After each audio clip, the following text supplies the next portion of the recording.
Anna, you've worked a great deal in post-war countries. What is it that you find stands out for you? I must say I've always been inspired by people in post-war countries and the way they have carried on with their lives despite everything. So it's really the endurance and the resilience of the human spirit that shines through to me as the most important factor of what I recall from my time in post-war countries. Because, I mean, the challenges are tremendous, aren't they? The challenges are unimaginable and the trauma is enormous. But people have found various ways to cope. Of course, I'm not saying that it's easy or that it's by any means without enormous capacity for endurance and fortitude.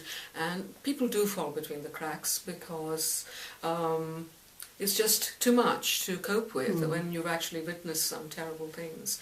Or different people have different levels of reactions and coping. And unfortunately, I must say, the suicide rates do tend to go up.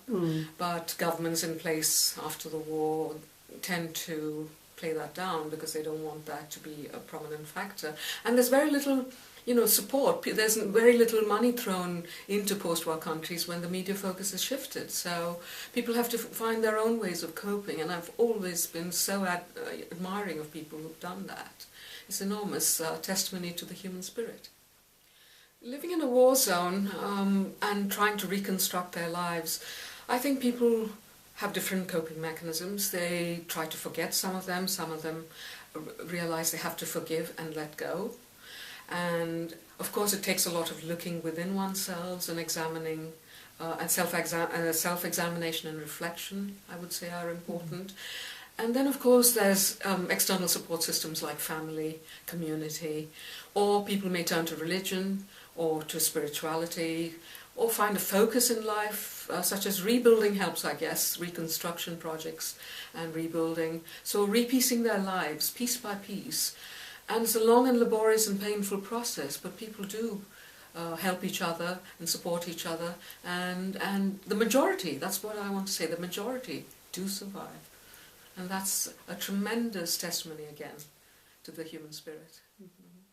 What other coping mechanisms do people use? There are several, and for example, I think laughter is a very important one, although it's not used widely at all. And I would love to see programs that bring laughter to post-war countries.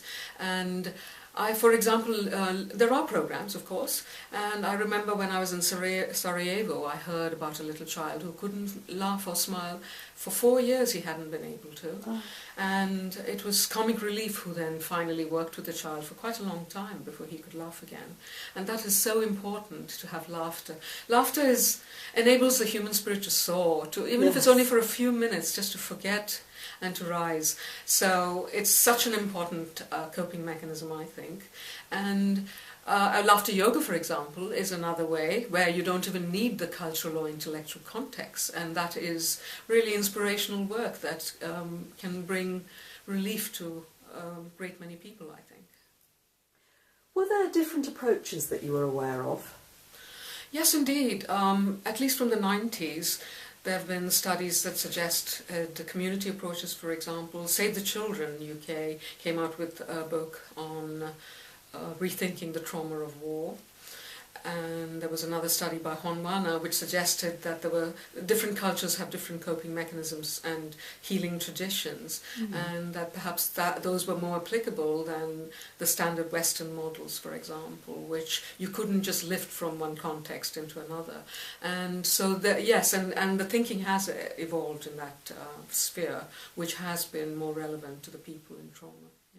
If you think of our own context, we all wear masks and try to cope with difficulties and pretend all's well. Maybe there is an element of that to keep us going, but then there are more important elements and deeper aspects where perhaps meditation, reflection, finding spaces of peace and quiet, and sharing, laughing, and supporting each other. These are ways in which we can not only heal ourselves and help ourselves cope, but also reach out to others. And I guess that's part of our challenge and part of our mission as well, wherever we are.